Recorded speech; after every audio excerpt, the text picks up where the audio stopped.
سلام شلom ብሩኻት ኣሕዋተይ ጁን ምሳኺን የፍትሓይት ዘለኹ ሰላም ኣምላኽ ንዓኸን ይኹን ኩላትክን ኣብ ዘለኹኖ ብቐዳማይ ተነይረ ቪድዮ ንዘን ኣሕዋትና ትኸውን ንእሽተይ ሓሳብ ነይራትኒ እግዚኣብሔር ይመስገን ሆፕፍሊ ከዓ ንኩላትክን ኣሕዋተይ ጠቒማትክን ክትከውን እግዚኣብሔር ይመስገን ሕጂ እውን ብሓንቲ ሓሳብ መፅአክን ዘለኹ ንኩላትክን ከዓ ክትጠቕመክን ተስፋ ይገብር بقدمي بزعباتا حفتنا زعرفت نشتي حسابي بني رب نفسي أبنت جيرة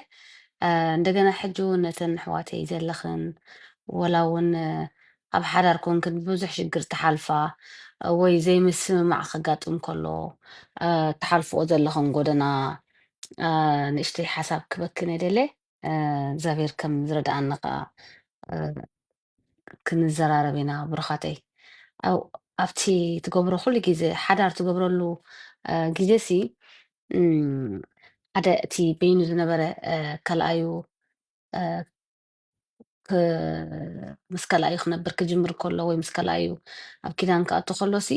እቲ ናይ በይኑ ዘለዎ ሓሳብ እቲ ናይ በይኑ ዝነበሮ ናብራ እቲ ናይ በይኑ ዝነበረ ኣካይዳ ወይ እቲ ምስ ስድሩ ዝነበሮ ሓሳብ ኩሉ ገዲፉ እዩ እቲ ሰብኣይ ሲ ኣቦን ኣዲዮን ሓዲጉ ምስ ሰበይቱ ይጠርነፍ እዩ ዝብል ሰበይቲ ከዓኒ ኣባን ኣዲያን ሓዲጋ ምስ ሰብኣያ ተጠርነፍ እዩ ዝብልቲ ቃል ኣምላኽ ምሽ ሕጂ ኩሉ ግዜ ክንዝክሮ ዘለና ሓደ ኣካል ክብለና ከሎ ሲ ሓደ ኣካል ማለት መፈላለየ ነገር የብሉን እዛ ዓይንና ሲ ሓንቲ ኣካል እያ ምስ ነብስና ንበይና ዓይንና ውፅናስ ክንፈልያ ይንኽእልን ኢና ወይ ከዓ ኣካልና ሲ ኩሉ ዝተተሓሓዘ ኣብ ንሓድሕድ እዩ ስለዚ ሓደ ኣካል ንብሎ ምሽ ሰብኣይ ከዓ ብዘይ ሰበይቲ ሰበይቲ ከዓ ብዘይ ሰብኣይ ሓደ ኣካል ክኾኑ ኣይክእሉን እዮም ወይ ከዓ ኣብ በበይኖም ሓሳባት ክኸዱ ከለዉ እቲ ሓዳር ክጥዕም ኣይክእልን እዩ እቲ ሓዳር ክሰማማዕ ኣይክእልን እዩ ካብ ዓቕምና ንላዕሊ ፈተና ንድሕር ኮይኑ ካብ ዓቕምና ንላዕሊ እቲ ዘጋጥመና ዘሎ ብርጭት እንድሕር ክንፃወሮ ዘይንኽእል ወይ ከዓ ልዕሊ ዓቕምኹም ሲ ክፍትነኩም ሲ ኣይፍትነኩም እዩ ዝብል ቃል ኣምላኽ ልዕሊ ዓቕምኹም ሲ ኣይክፍትነኩም እዩ ዝብል እንድሕር ልዕሊ ዓቕምና ኮይኑ ማዕረብ ሂወትና ሓደጋ ዘምፅእ ነገር ኮይኑ ወይ ንደቅና እውን ሓደጋ ዘምፅእ እንድሕር ኮይኑ ግን ምፍልላይ እዩ ዝሓይሽ ምክንያቱ ፅባሕ ንጎ ኣብ ዘየድሊ ነገር ካብ ምእታው ፅባሕ ንጎ ኣብ ሞት ካብ ምብፃሕ ፅባሕ ንጎ ንደቅኻ ዘይጥቡቕ ዘይኮነ ታሪክ ካብ ምግዳፍ ምእላይ እዩ ዝበለፀ ቤተክርስትያናት ኣትየንኦ ኣገልገልቲ ኣትዮሞ ቤተሰብ ኣትዮሞ ቤተሰብ ተዘየለው እውን ፈለጥትና እንድሕር ኣትዮሞ እቲ ነገር እቲ እንድሕር ዘይተዓርዩ ኣብ ከባቢ ሓደጋ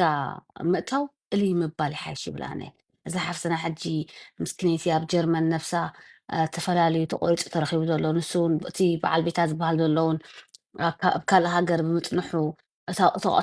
ተቆልዓ እውን ንበይኑ ኣብ ኣምላኽ ረዲኦ ብሓቂ ኣብ ኤሊ ጥዑያት ሰባት እንኳ ዓውደቆ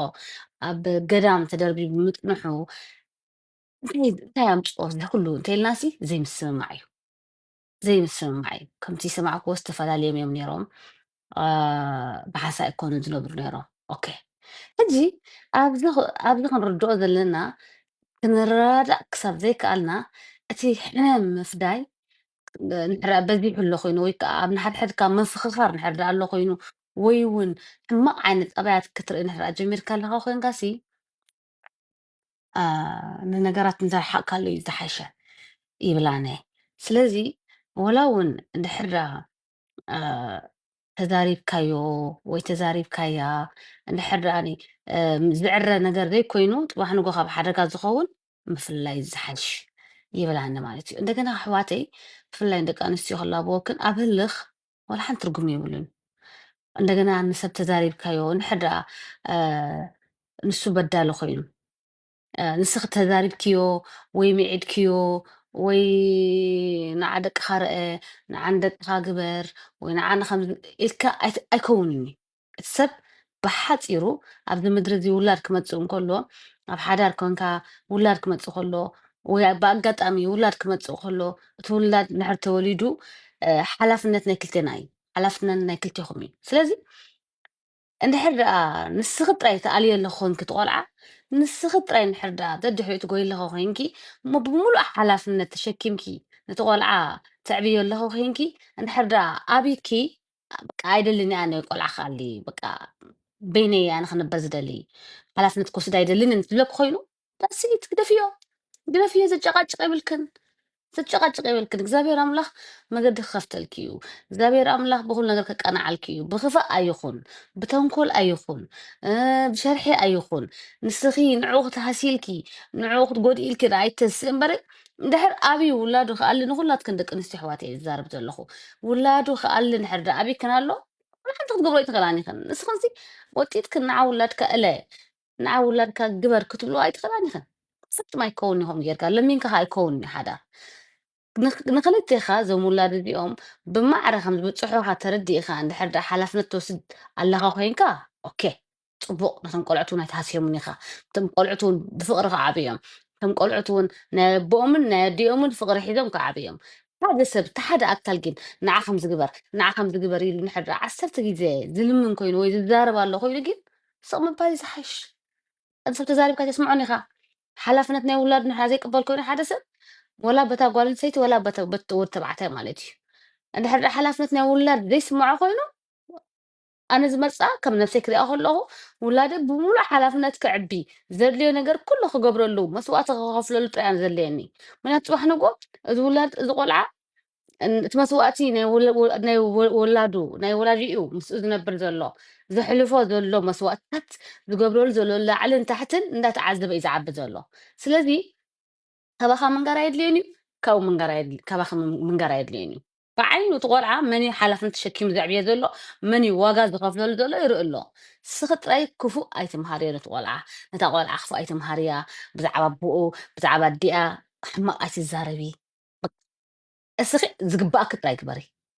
ዝግባእኪ እንደገና ምስቲ በዓል ቤትክን ምምልላስ ምፅርራፍ ኣየድልየክን እዩ ሓጢኣት እዩ ጠርፊ ካብ ኩሉ ሓጢኣት እዩ ንዕቀት በቃ ንምፃይካ ሰዓታት ተኸዳን ጨርቂ ኣንታ ተኸዳን ጨርቂ ተልካዮ ከማንሲ ሓጢኣት ኣብ ቅድሚ እግዚኣብሔር ስለዚ እታ